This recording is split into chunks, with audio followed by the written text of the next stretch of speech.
ज्ञान के दीप जलाए, आशा की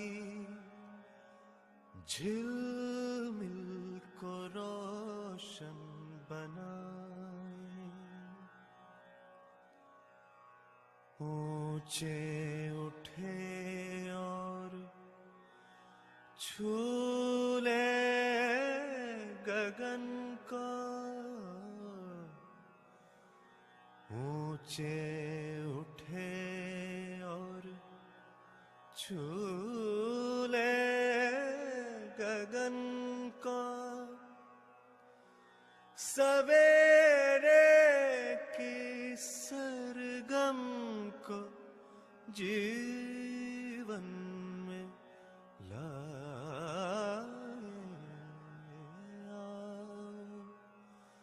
ज्ञान के दीप जलाए। सुन लो दिशाएं बुलाने लगी हैं, हवाएं नए राग गाने लगी है। सभी को नमस्ते, हरिहर, सुप्रभात। श्रद्धेय बाबा जी को नमन। बाबा जी के प्रति कृतज्ञता और योगेश भैया जी के प्रति कृतज्ञता व्यक्त करती हूँ। इस कार्यक्रम को आगे बढ़ाते हुए आज के सत्र को शुरू करते हैं। आज के सत्र में विकल्प एवं अध्ययन बिंदु पुस्तक पठन के पश्चात मूल्य पर आधारित प्रस्तुतियाँ हम आज से शुरू करने जा रहे हैं। तो आज के सत्र में हमारी 3 बहनें आज अपनी प्रस्तुति सादर करेंगी। इनमें से जीवन मूल्य, सुख, शांति, संतोष, आनंद, इन मूल्यों पर प्रस्तुति देने के लिए मैं सर्वप्रथम आमंत्रित करती हूँ गीता दीदी मिश्रा को। मानव स्वस्थता प्रमाणित करने के उद्देश्य से ही जागृति अवश्यम भावी होता है। सुदूर विगत से ही मानव जीवन में मौलिक रूप से सुरक्षित सुखी होने की अपेक्षा बनी रही। इसलिए मध्यस्थ दर्शन सह अस्तित्ववाद को अपनाना निश्चित हो गया। इससे सफलता सुनिश्चित है। जागृति हर मानव में से के लिए मौलिक अधिकार है। हर नर नारी जागृत होना व रहना चाहते हैं। हर मानव को सदा जागृति में संपन्न होने वाली आशा, विचार, इच्छा, संकल्प, प्रमाण, अनुभव, बोध, साक्षात्कार, तुलन, आस्वादन, क्रियाओं की पहचान होना है। क्रियाओं को पहचानना ही जीवन की संपूर्ण पहचान है। अब यहाँ पर सुमन दीदी ने बहुत ही सुंदर एक चित्र बनाया है जिसमें जीवन में सुख है। तो जीवन में सुख कैसे मिलेगा कि सबसे पहले शरीर है और शरीर के बाद मन है। तो सुख कहाँ पर है? मन में। और मन, वृत्ति, चित्त और बुद्धि और बीच में मध्यांश में हमारी आत्मा है। तो ये जो परिवेश है, जो मन है, मन में सुख है। सुख कैसे? शरीर मूलक से मूल्य मूलक और लक्ष्य मूलक जीना बराबर सुख। जब हम शरीर मूलक से ऊपर उठ जाएंगे, मूल्य मूलक और लक्ष्य मूलक, और बाहरी दुनिया, दूसरे मानव, पशु, पक्षी, पेड़ पौधे और पदार्थ, फिर वस्तु के रूप में जीवन, मध्यांश सहित 4 परिवेशों के रूप में क्रियाशील इकाई है। तो अभी जो हम बात कर रहे हैं वो जीवन में सुख, और वो सुख कहाँ पर होता है? मन में। मन में सुख होगा। और सुख कब होगा? जब हमारे पास समाधान होंगे। समाधान कर जब हम समाधानित होंगे। समाधानित हम कब होंगे? जब हम अपने लक्ष्य की ओर चलेंगे। तो उसके लिए पहले हमारे पास इंफॉर्मेशन होना जरूरी है कि हमने उस रास्ते पर बढ़ना कैसे है। अभी ये थोड़ा सा मैं और पढ़ देती हूँ इसके लिए। 30 जो सुख है, 5-7 मिनट का टाइम सुमन मैम और चाहिएगा मुझे, तो मैं लूं या यहीं पर रुकूं मैं, या शांति को करूं? दीदी कंटिन्यू रखिए आप। अच्छा ठीक है, तो मैं सुख का करती हूँ, फिर शांति का करूंगी। तो सुख स्फूर्ति है, परिभाषा, समाधान सुख समाधान सहज प्रमाण में से के लिए नित्य प्रवृत्ति बराबर कायिक वाचिक मानसिक रूप में व्यकृत कारित अनुमोदित रूप में व्यवस्था में प्रमाणित करने के लिए तत्परता, जीवन जागृति को परावर्तित करने का उत्सव, जागृत जीवन सहज सुख और प्रमाणित करने की स्फूर्ति सहज रूप में होना पाया गया है। सुख को प्रमाणित करने के लिए जो स्फूर्तियां जागृत मानव में पाई जाती हैं, यह प्रमाणित होने के क्रम में ही क्रियान्वयन होना पाया गया है। मन में सुख भासता है। जीवन में समझदारी का प्रमाण देने के लिए सुख और स्फूर्ति ही सार्वभौम व्यवस्था में भागीदारी, अखंड समाज में भागीदारी, परिवार में भागीदारी, स्वयं में विश्वास, श्रेष्ठता का सम्मान, व्यक्तित्व व प्रतिभा में संतुलन, व्यवहार में सामाजिक, व्यवसाय में स्वावलंबन का प्रमाण ही वर्तमान में किए जाने वाले अभिव्यक्ति, संप्रेषण और प्रकाशन। अब सब ये इंटरलिंक्ड है। तो जब हमारे मन में सुख होगा, जीवन में समझदारी होगी, तो हम इन सब की जिम्मेवारी भी लेंगे। जीवन में ही आशा, विचार, इच्छा, रितंबरा और प्रामाणिकता रूपी अक्षय शक्तियां मानव में प्रमाणित होता है। इससे प्रमाणित कर लिया गया है। यह भी प्रमाणित होता है कि मन, वृत्ति, चित्त, बुद्धि और आत्मा रूपी अक्षय बल होना पाया गया है। जीवन में कार्यरत मन में ही सुख और स्फूर्ति की गवाही अथवा प्रमाण संप्रेषित होता है। अब जो मन की हम बात कर रहे हैं, यहीं पर सुख होता है, और जब हम सुखी होते हैं तो हमारे अंदर स्फूर्ति भी होती है, और जब सुख और स्फूर्ति होती है तो यह हमें प्रमाण मिलता है, प्रमाण संप्रेषित होता है। जीवन मानव परंपरा में प्रमाणों को प्रस्तुत करना सार्वभौम अभीष्ट है। अभीष्ट का तात्पर्य अभ्युदय को इष्ट के रूप में स्वीकारा जाना। अभी ऐसा अभीष्ट सहजता का तृप्ति ही सुख, शांति, संतोष, आनंद के नाम से जीवन सहज तृप्ति होता है। तृप्ति का प्रमाण समाधान, समृद्धि, अभय, सह अस्तित्व के रूप में संप्रेषित, प्रकाशित हो जाता है। आशा, सुखापेक्षा सहित आस्वादन क्रिया, आशय पूर्वक की गई आस्वादन क्रिया, चैतन्य इकाई की अंतिम परिवेशीय अक्षय जीवन शक्ति का वैभव। सुख, अब सुख क्या है? न्याय के प्रति निष्ठा। जितनी जितनी हमारी न्याय के प्रति निष्ठा बढ़ती जाएगी, हम समाधानित होते जाएंगे, उतना उतना सुख बढ़ता जाएगा। जीवन जागृति संपन्न प्रत्येक मनुष्य में आशा, विचार, इच्छा, रितंबरा और प्रामाणिकता सहज क्रियाकलाप स्पष्ट हैं। जीवन 122 रूपों में मानव परंपरा में प्रमाणित होता है। बाबा जी ने 122 आचरण बताए हैं मानव के। रुचियों में सुख भासता है, फलस्वरूप उसकी निरंतरता की आशा, आवश्यकता का उदय होता है। सुख की निरंतरता से स्फूर्ति होना, जिसमें अनुभव मूलक विधि प्रमाणित व सार्थक रहना पाया जाता है। सुख की निरंतरता के लिए अनेक प्रकार से प्रयास करना स्पष्ट है।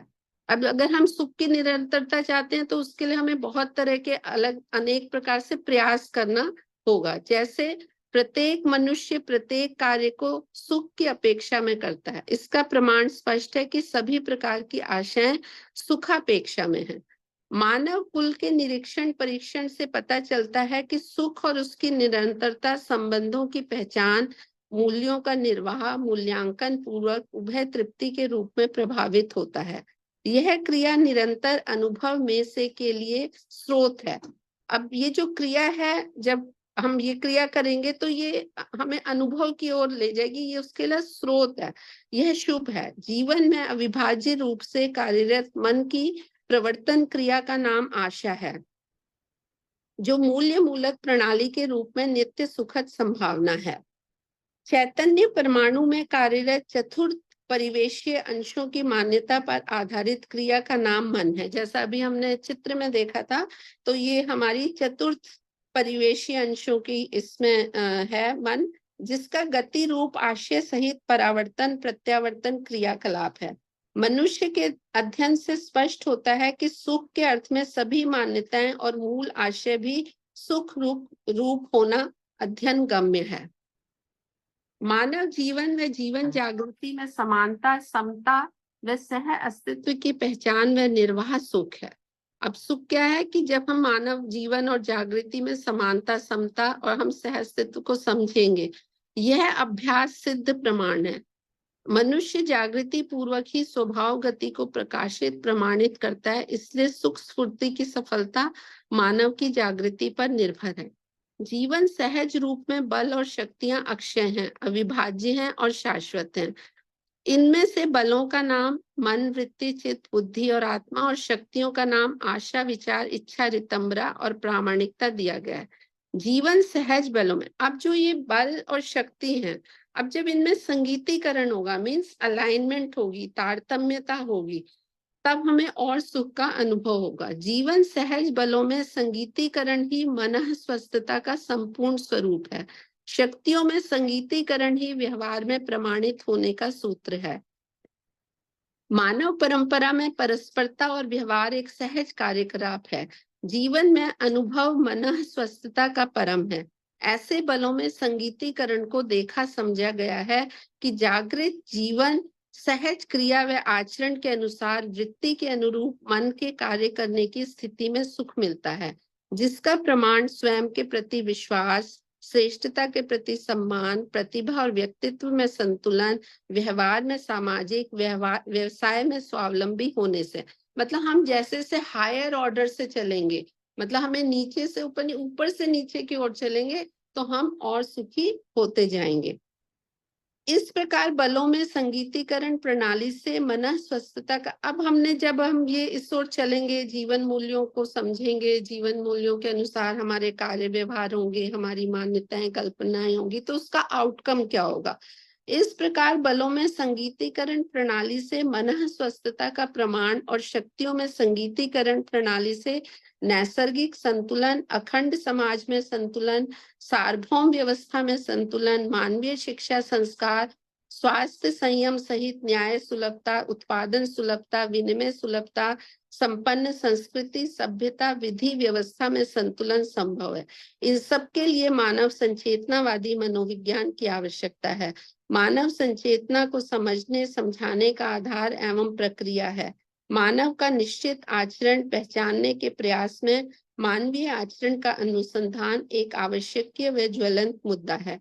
तो जैसा भैया जी ने हमें ये सब बताया है, संस्कृति, सभ्यता, विधि व्यवस्था, ये सब इंटरलिंक्ड हैं। तो हम ये जब करेंगे तो इसका आउटकम ये होगा। अब हम सुख हमने देखा जीवन मूल्यों में, अब हम शांति की ओर बढ़ते हैं। तो शांति जैसा अभी हमने चित्र में देखा था, तो सुख मन में है और शांति वृत्ति में है, मन में। अब शांति क्या है? शांति है इच्छा एवं चैतन्य इकाई के मध्यांश के आश्रित तृतीय परिवेशीय अंश वृत्ति का प्रकटन, जो विचार है जीवन में होने वाली तुलन एवं विश्लेषणात्मक क्रिया। अब जब हमारी इच्छा और विचार में कोई विरोध नहीं होगा और संपूर्ण समाधान पूर्ण हमारी विचारों की प्रतिक्रिया होगी, तो शांति मिलेगी। शांति है, शांति बराबर समाधान, समृद्धि, सहज अनुभव, इच्छा एवं विचार की निर्विरोधिता, और शांति है समाधान, समृद्धि, सहज अनुभव, इच्छा एवं विचार की निर्विरोधिता। मतलब जब हम सुख हमारे मन में है, फिर जीवन में सुख है, मन में वृत्ति प्रत्यावर्तन, और उसके बाद ये जो चित्र है, अब इसमें हम देखते हैं मन में सुख है और वृत्ति में शांति है। तो ये जो हम इस तरफ हमारा ध्यान जाएगा। अब कैसे ये जब हम हायर ऑर्डर की ओर बढ़ेंगे, तो शांति जब होगी तो हमारा कार्य भी दयापूर्ण होगा, और जो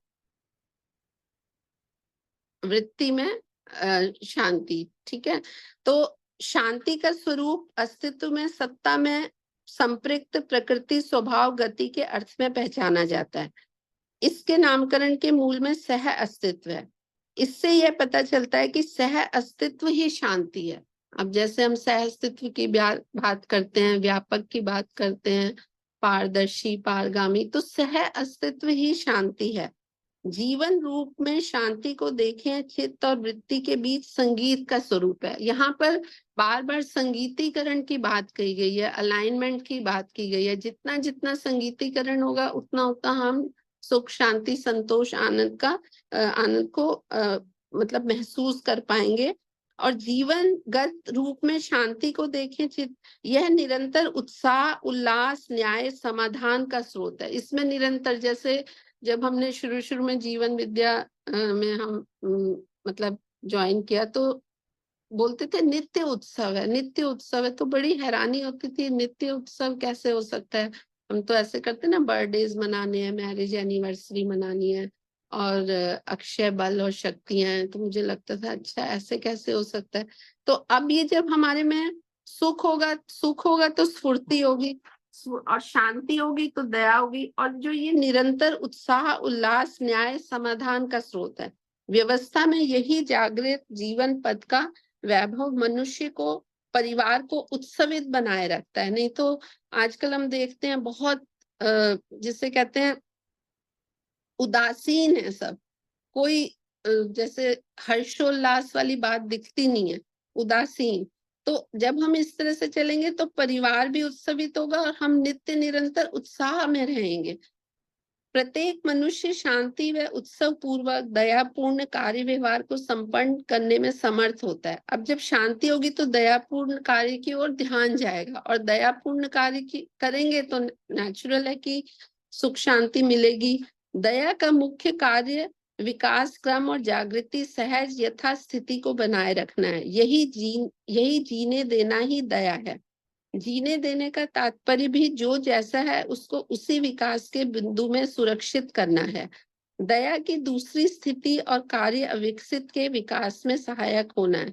इस प्रकार से दोनों कार्य शांति पूर्वक ही संपन्न होना मनुष्य में प्रमाणित है।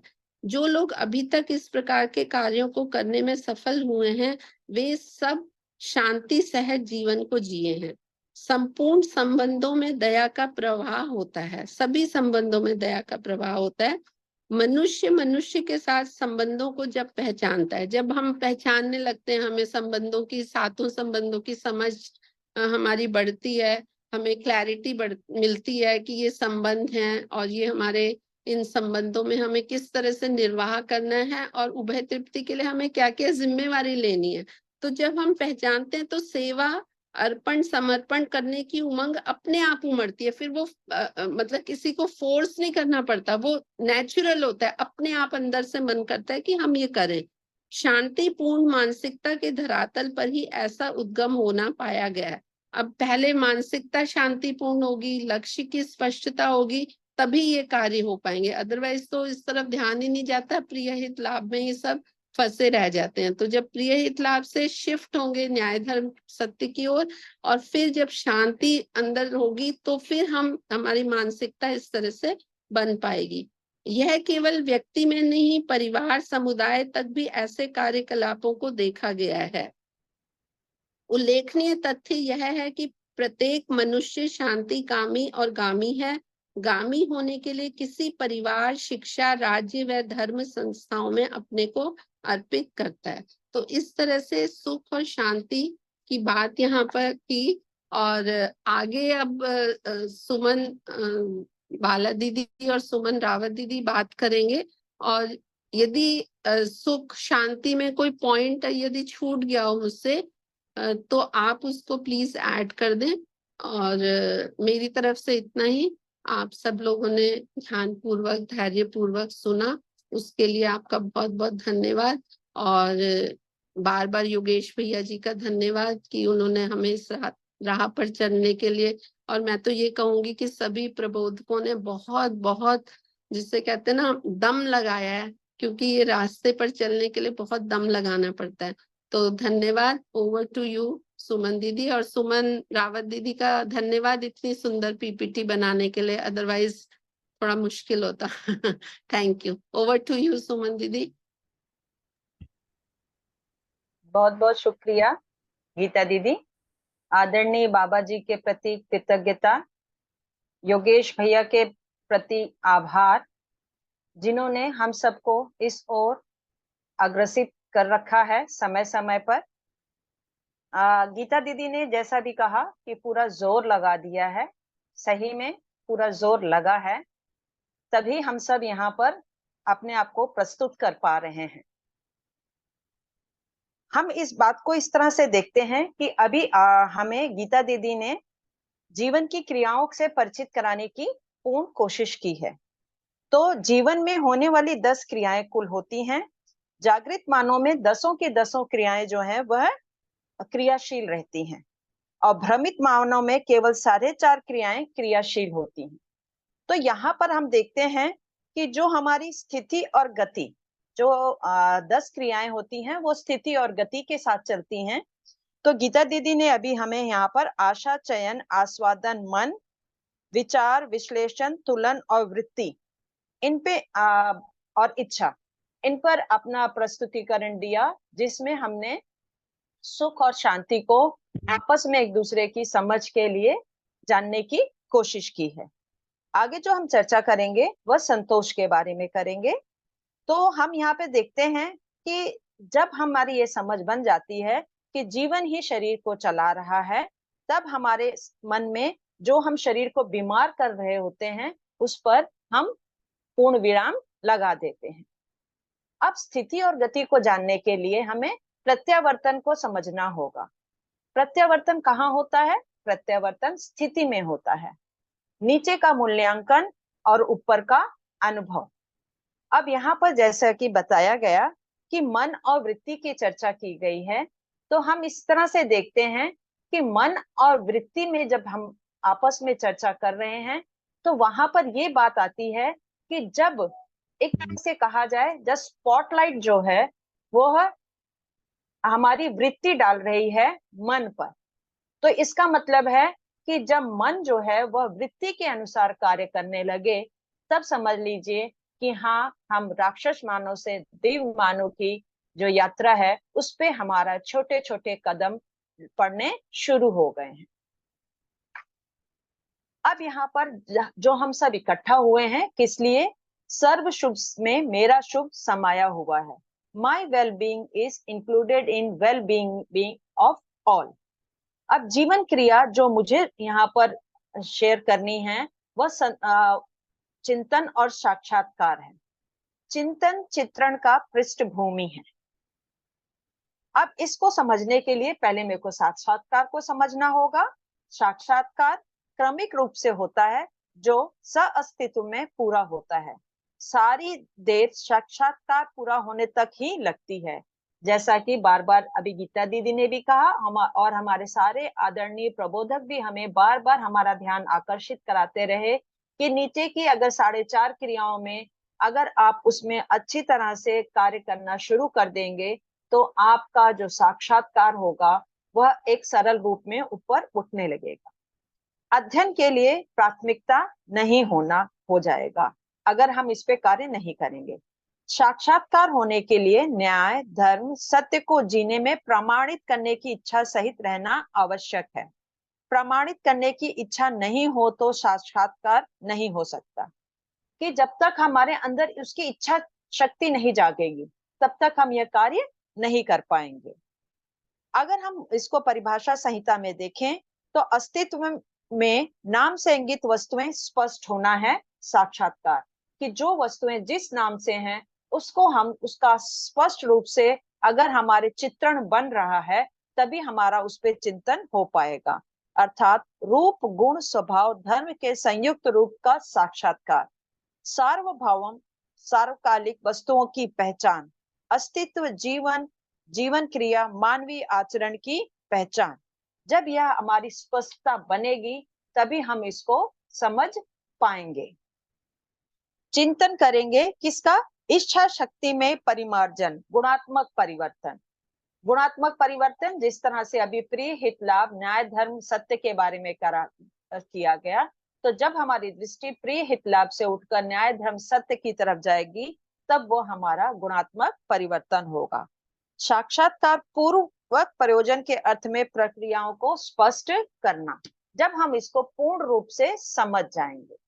अब यहाँ पर बात आती है कि जब मुझे संतोष को समझना है तो मैंने अभी आपके साथ चिंतन और चित्रण का निश्चयन करना है कि मैं पूर्ण रूप से निश्चित हो जाऊं कि किस दिशा में मुझे चलना है, किस प्रकार की मुझे आगे अपनी स्पष्टता को रखना है। क्योंकि मुझे पता है कि संतोष क्या है। संतोष तभी आएगा जब मैं पूर्ण रूप से समाधानित होंगी, समृद्ध होंगी, अभय होंगी और सहज अनुभव होगा और मुझे अभाव का अभाव होगा। समाधान किस में चाहिए मुझे? समाधान मुझे स्वयं में चाहिए कि हर समय हर पल मैं समाधानित रहूं और समझ पाऊं कि किस तरह से मुझे नित्य क्रियाओं के साथ आगे बढ़ना है और नित्य क्रियाओं में प्रत्यावर्तन होने का भी मुझे पूरा ध्यान रखना है। और समृद्धि मुझे चाहिए अपने परिवार में। परिवार में समृद्धि होगी जो कि हमारे सार्वभौमिक उत्थान का मूल स्थली है, तभी हम आगे बढ़ पाएंगे। और न केवल समाधान और समृद्धि से काम चलेगा, बल्कि मुझे क्या होना पड़ेगा? अभय भी होना जरूरी है। और वो अभयता चाहिए समाज में। और जब समाज में अभयता आएगी, तब हम समाधान, समृद्धि और अभयता के साथ होकर सह अस्तित्व में जीने लगेंगे। और उस सह अस्तित्व में जीने पर ही मुझे अभाव का अभाव नजर आएगा।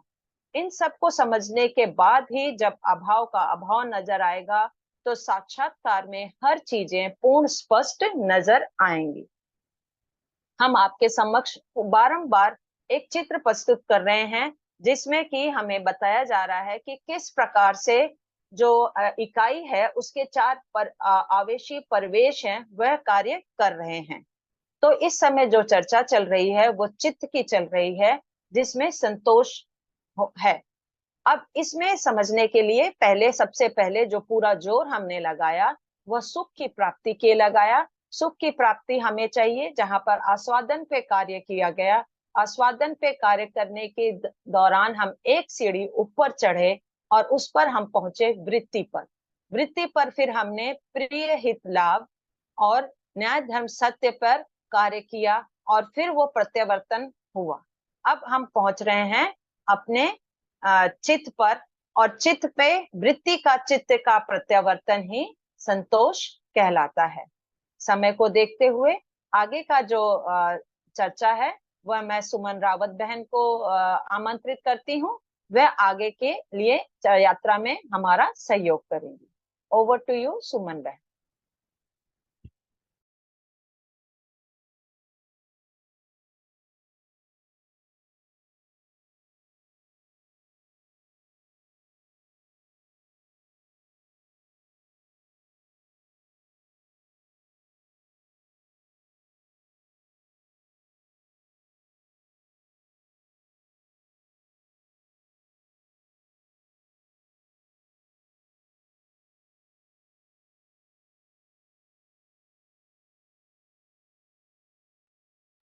सभी को एक बार फिर से नमस्ते।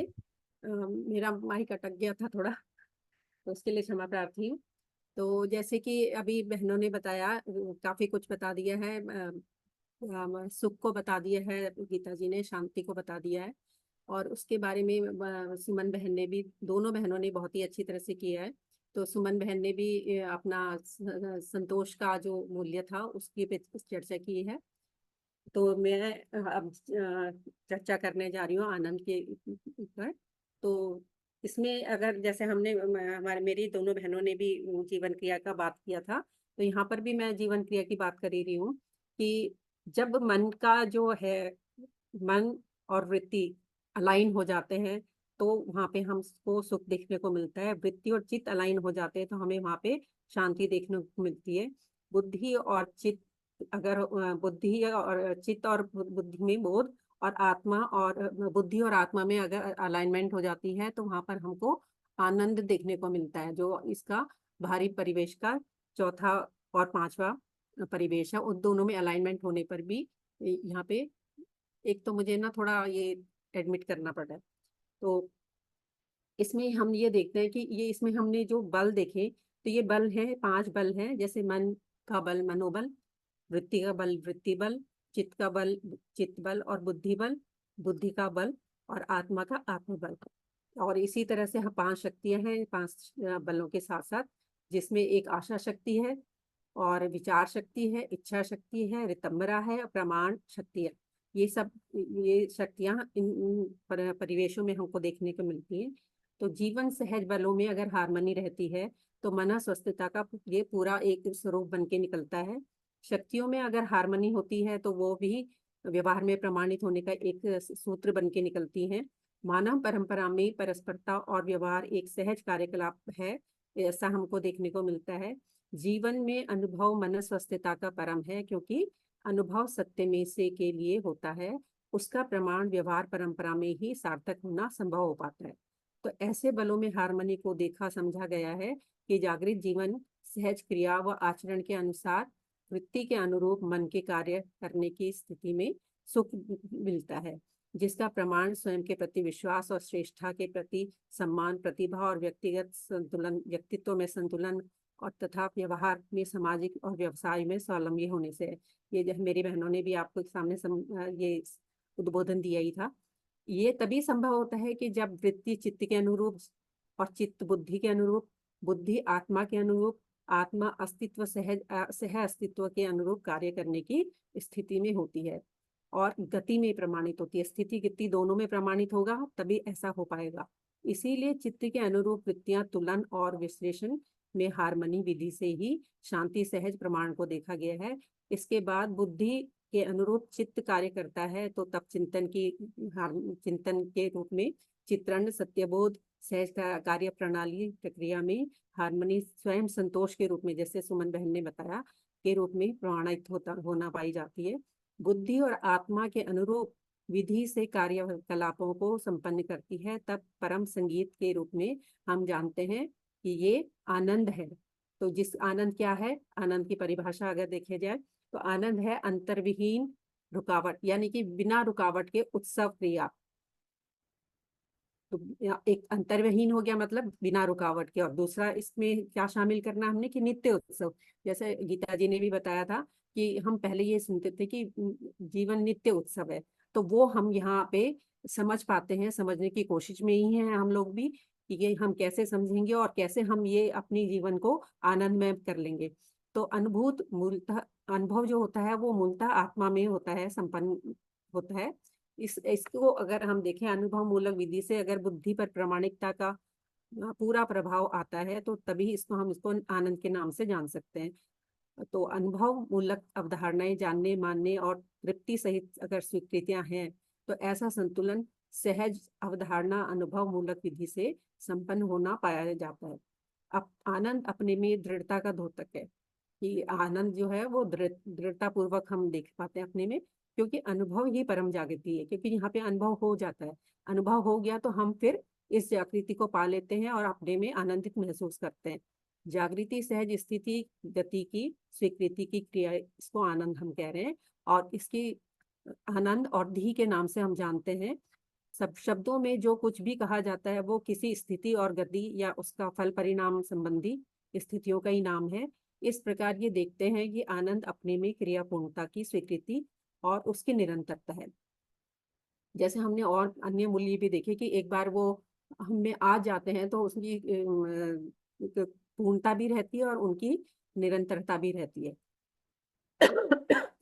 संपूर्ण नाम का अर्थ, जैसे गीता जी ने भी कहा था, कि इंगित वस्तु की क्रिया से होता है, कि अगर कोई वस्तु है तो उसका नाम है, कोई वस्तु का नाम ना हो ऐसा नहीं होता। तो हर वस्तु का अस्तित्व में ही अनुभव होना पाया जाता है। हम अस्तित्व में ही किसी वस्तु का अनुभव कर सकते हैं, चाहे वो छोटी वस्तु हो या बड़ी वस्तु हो।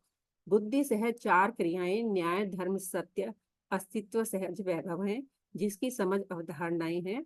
ये जीवन से सार्थक होने वाली वैभव है।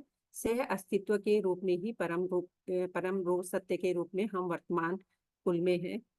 वर्तमान में मानव कुल में हम रह रहे हैं। और अस्तित्व में संपूर्ण रूप से गुण, स्वभाव, धर्म, स्थितियां, गतियां अवधारणा में होना पाई जाती हैं। अवधारणाएं अनुभव मूलक प्रमाण है। अस्तित्व सत्ता में संपृक्त प्रकृति का नित्य वर्तमान और जागृत जीवन सहज रूप में नित्य अनुभूत होना पाया जाता है। फलस्वरूप अस्तित्व ही सह अस्तित्व के रूप में अवधारणा में होता है। अस्तित्व में चारों अवस्थाओं का सहज स्वभाव और धर्म का अवधारणा होना अनुभव का ही प्रमाण है। इससे अस्तित्व मूलक विधि से जानने मानने की तृप्ति आनंद के रूप में होती है। उसमें परावर्तन दृढ़ता सहज कार्य रूप है। जीवन सहज रूप में ही जीवन को जीवन के लिए जानता है। हम इसी कारण एक दूसरे को जान पाते हैं। मानते हैं। इसको जाना गया है, माना गया है। इसको जांचने के क्रियाकलाप को इस विधि से समझा जा सकता है कि आत्मा को जानने मानने का क्रियाकलाप बुद्धि में ही हो पाता है, और बुद्धि को प्रमाणित करने का क्रियाकलाप आत्मा सहज रूप में मूल्यांकन संपन्न होता है। बुद्धि को पहचानने की क्रिया चित्त में संपन्न होती है। यही साक्षात्कार किया है। बुद्धि में संपन्न हुई आनंद, धी, धृति, अस्तित्व का साक्षात्कार अर्थात स्थिति, गति, रूप, गुण, स्वभाव, धर्म जैसा है वैसा ही स्वीकार होता है। ऐसी स्वीकृति हुई वस्तु में रूप गुण का चित्रण चित्त में संपन्न होता है। चिंतन चित्त में संपन्न होते हुए जीवन में चित्त अविभाज्य की क्रिया है, जबकि रूप और गुण का स्वभाव और धर्म अविभाज्य रहना पाया जाता है। ये चित्त सहज क्रिया में प्रमाणित होता है। जैसे विश्वास एक स्वभाव का ही साक्षात्कार है। स्वभाव का तात्पर्य क्या है? मूल्य, और ये एक मूल्य ही है स्वभाव, इस तरह से देखते हैं। जबकि विश्वास चिंतन का क्रियाकलाप में पहचानने के रूप में साक्षात्कार हो पाता है। इसी प्रकार सभी मूल्यों का चित्त में साक्षात्कार पूर्वक संपूर्ण चित्रण होता है। यह भी समझने के अर्थ में है। तो ये मानव संचेतनावादी में से लिया गया था, तो इसको मैंने अभी पढ़ा है। तो इसके बाद जीवन मूल्यों में अंतिम मूल्य कौन सा है, ये हम अब जो मैं पढ़ रही हूँ और जिसके बारे में मैं बता रही हूँ आपको, वो है आनंद। तो इसके बारे में कुछ और हम समझना चाहते हैं। तो पहले हमने देख लिया कि 3 मूल्य और थे, सुख, शांति और संतोष। अब ये इस मूल्य के बारे में बोल रहे हैं। तो आनंद मूल्य की अनुभूति मध्यस्थ क्रिया में सह अस्तित्व रूप में अनुभूत होती है। यानी मध्यस्थ क्रिया में ये होती है। तो हम ये कह सकते हैं कि ये तृप्ति का प्रमाणित हो जाना है, और प्रमाण का प्रभाव बुद्धि में आना, यही आनंद है। इस प्रकार अस्तित्व में मध्यांश द्वारा व्यापक वस्तु में प्रत्यावर्तन, जो प्रत्यावर्तन की स्थिति प्रमाणित हो जाना, यानी पूरा जीवन अनुभव में भीग जाना, और वो जो प्रभाव बुद्धि पर प्रभाव कहलाता है वो आनंद कहलाता है। तो हम ये कहेंगे अगर वो चित्त पर प्रभाव है तो संतोष कहलाएगा। तो इसी तरह से ये प्रभावों को हम जानते हैं और पहचानते हैं। मन पर प्रभाव सुख कहलाएगा। इस प्रकार से पूरे जीवन में अनुभव ये फैल जाता है, यानी कि वृत्ति मन से लेकर ये आत्मा तक फैल जाता है। फलस्वरूप 5 अक्षय और 5 अक्षय शक्तियां और 5 अक्षय बलों का संगीतमयता में हम उनको देख पाते हैं। व्यापक वस्तु, इससे क्या होता है कि व्यापक वस्तु की पारगम्यता की स्थिति, ये स्थिति पूर्णता और इकाई की क्रियाशीलता के रूप में देखने को मिलती है। इसमें स्थितिशीलता भी शामिल होती है। व्यापक सत्ता में इकाई की स्थितिशीलता, और इसे हम अगर व्यावहारिक भाषा में कहते हैं कि कोशिश करेंगे तो जीने का प्रयोजन मिल जाना, यही बुद्धि को प्राप्त आनंद है। बुद्धि को ये मिल जाता है कि हाँ भाई, हम इसको प्राप्त करेंगे तो वो बुद्धि को आनंद प्राप्त हो गया।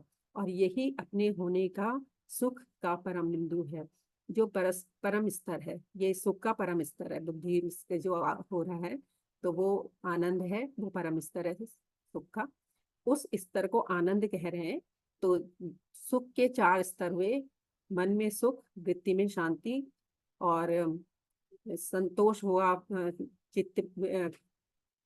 चित्त में, और जो अभी मैंने पढ़ा बुद्धि में, ये हो गया आनंद। तो फिर हम ये देखते हैं कि क्या हमको भी ऐसे प्रमाण की आवश्यकता है? बिल्कुल, हमको भी आनंद, सुख से लेकर आनंद तक के जो जीवन में हमारे आए, इस तरह के प्रमाण की हमें भी आवश्यकता है, ताकि हम भी अपना जीवन सुख पूर्वक जी पाए। और इसमें ये देखने को भी मिलेगा कि एक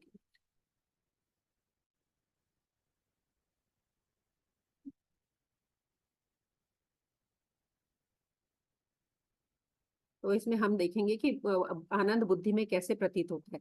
उसका अनुमान करने की अगर हम कोशिश करते हैं तो 2-3 बिंदुओं में आप भैया आपने ये बताया था, तो हम इसे समझ सकेंगे।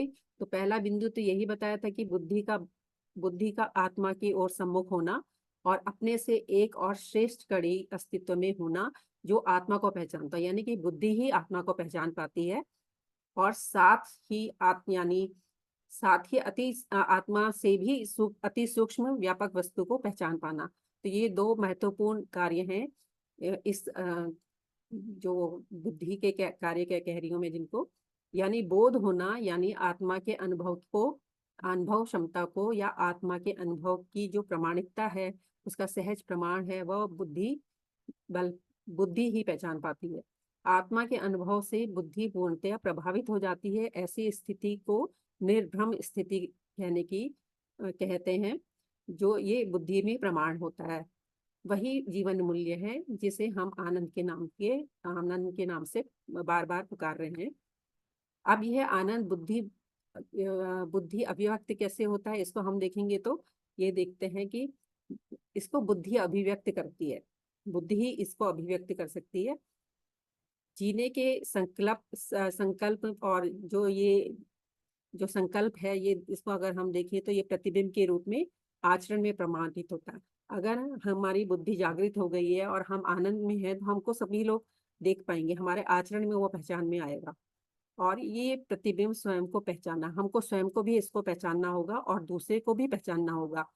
तो इसको जो स्वयं को हम कह रहे हैं, स्वयं में जो पहचाना हुआ है वो वास्तविकता। अगर मैं स्वयं में पहचान पाई हूँ तो वो वास्तविकता है। वो सत्य संकल्प से भरा होकर उसे सूत्रवत व्यक्त कर पाना होता है। अगर हम इस फेज से गुजर गए हैं कि हमको आनंद मिल रहा है, तो हम ये देख पाएंगे कि हम उसको पहचान भी रहे हैं और जान भी रहे हैं और उसको व्यक्त भी कर पा रहे हैं। ये हमारी पहचान होगी आनंद की पहचान के लिए। तो ये जो सुख का परम बिंदु है, उसको हमारी कल्पना में अनुमान करते हुए यदि समझना चाहेंगे, तो सबसे बड़ा कष्ट तो ये है कि हम अगर इच्छा विचार आशा से की भ्रमित स्थिति में है, तो हमें यहीं रहना पड़ेगा। आशा विचार इच्छा की भ्रमित स्थिति में है, तो हमें अभी भ्रमित ही रहना होगा। ये हमारी जिंदगी सूत्रित नहीं है, क्योंकि हमारा जिंदगी में कोई तारतम्यता नहीं है, कोई सूत्रित जिंदगी हमारी नहीं चल रही है। तो हम इसी स्थिति में रहेंगे, भ्रमित स्थिति में। अगर ये हमारी जिंदगियों में सूत्रित नहीं होने के ही परिणाम है, तो हमारे सोचने बोलने करने और होने में गैप आता है। तो ये हम साफ साफ देख पाते हैं कि अगर हमारे होने में कोई गैप है, तो इसका मतलब है कि हम कहीं भी कुछ भी अभी एक सूत्रित नहीं है। मन वृत्ति चित्त बुद्धि में अभी भी अस्पष्ट गति में स्पष्टता यदि भर जाती है, तो वो स्पष्टता ऐसे अनुभूत इकाइयों का जो जीवन मूल्य हमारे में है प्रवाहित होता है। जैसे कि उदाहरण में बाबा जी ने जो दिया है कि अनुभूत जीवन मूल्य हम सब में प्रभावित हो जाता है, या प्रभावी हो जाता है, या प्रभावित हो जाते हैं हम उससे।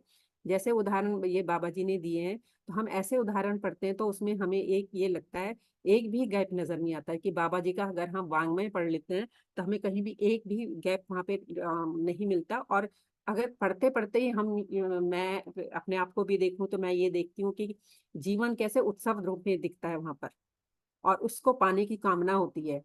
उसके लिए फिर हम ये करते हैं कि हमको अध्ययन करना है, अध्ययन करने की अध्ययन करते हैं, पढ़ते हैं, बार बार समझने की कोशिश करते हैं, क्योंकि वो जो बाबा जी ने वांग्मय लिखा है उनमें कितना उत्सवित हम खुद को फील करते हैं। कहीं पे भी दुख का नाम नहीं आता है कभी वहां पे। दुख का मतलब मुझे कोई स्रोत वहां पे दिखता नहीं है। जो होता है वो उत्सव का ही स्रोत वहां पे मिलता है। तो ये उत्सवशीलता बाबा जी के वांग्मय है। तो जैसे मैंने अभी कहा कि कोई भी एक वाक्य इस तरह से नहीं मिलता कि जिसमें हमको कोई नेगेटिव बात सुनने को मिले या पढ़ने को मिले, ऐसी कोई बात नहीं होती है। तो दर्शन से लेकर संविधान तक बाबा जी ने हर बिंदु को, अनुभव को कड़ी से कड़ी लेकर अनेक अनुभूतियों तक जोड़ा है, उसके स्पष्टीकरण किए हैं। और ये सभी तर्क सम्मत, व्यवहार सम्मत होने का अनुमान हमें होता है। योगेश भैया ने हमको ये सब कुछ बहुत अच्छे तरीके से समझाया, बहुत अच्छी तरह से हमको बताया है। तो उनके प्रति भी बहुत बहुत आभार। बाबा जी के प्रति आभार। बार बार यह आभार मन से निकलता ही है, क्योंकि हम जिस स्थिति में थे उससे हम अपने को थोड़ा सा आगे तो पाते हैं, अभी हमें और भी चलना है, ये तो महसूस होता ही है। तो इसको हम ये देख पाते हैं कि इसलिए इस परम स्थिति को यदि हम पाना चाहेंगे, तो सभी को, हम सबको ही सूत्रित होना पड़ेगा। और ये अत्यंत आवश्यक है। हमारी आशा विचार इच्छाएं को सूत्रित होना बहुत आवश्यक है, और इसके अर्थ में आनंद होना यही एक प्रकार से हमारा लक्ष्य बन जाता है। तो हम सभी आनंदित रहना चाहते ही हैं। इसी आशय से एक सुंदर सूत्र है कि जीवन नित्य उत्सव है। जो बार बार हम कह रहे थे कि जीवन नित्य उत्सव है, वो हमारा एक बाबा जी का दिया एक बहुत सुंदर छोटा सा सूत्र है, लेकिन पूरा जिंदगी को पूरी जिंदगी हम उसके लिए तड़पे हैं, तरसे हैं। तो ये बात तो है कि हम उसके लिए तड़प रहे हैं। तो हमारी तड़पन तभी शांत होगी जब हम इस मध्यस्थ दर्शन को अच्छी तरह से समझ पाएंगे और अपनी जो मन वृत्ति चित्त बुद्धि को अलाइन कर पाएंगे, ताकि हम भी उस कैटेगरी में आ सकें कि हम कहीं सुख की अनुभूति कर पाए। अभी तो हम सुख से भी दूर हैं, तो हम अभी आनंद की अनुभूति करने लायक तो बने नहीं है। तो ये इतना ही मैं बात रखना चाहूंगी। आप सबका बहुत बहुत धन्यवाद। धन्यवाद दीदी, तीनों बहनों का बहुत बहुत धन्यवाद। बहुत ही सुंदर प्रस्तुति रही और पीपीटी के साथ प्रस्तुति रही। इसके लिए इसकी वजह से हम बहुत प्रेरणा ले पाए, बहुत ही प्रेरणा मिली हमें। आज का सत्र समाप्त करने से पहले मैं एक सूचना देना चाहूंगी कि जिस भी पार्टिसिपेंट का कंट्रीब्यूशन ट्रांसफर करने का रह गया है, तो कृपया अपना कंट्रीब्यूशन करें तो सुविधा होगी। और आज का दिन मंगलमय हो, इसी मनोकामना के साथ आज का सत्र यहाँ समाप्त करते हैं और रुकते हैं। सभी को नमस्ते। जी दीदी, सभी को नमस्ते। धन्यवाद। धन्यवाद दीदी, सभी को धन्यवाद।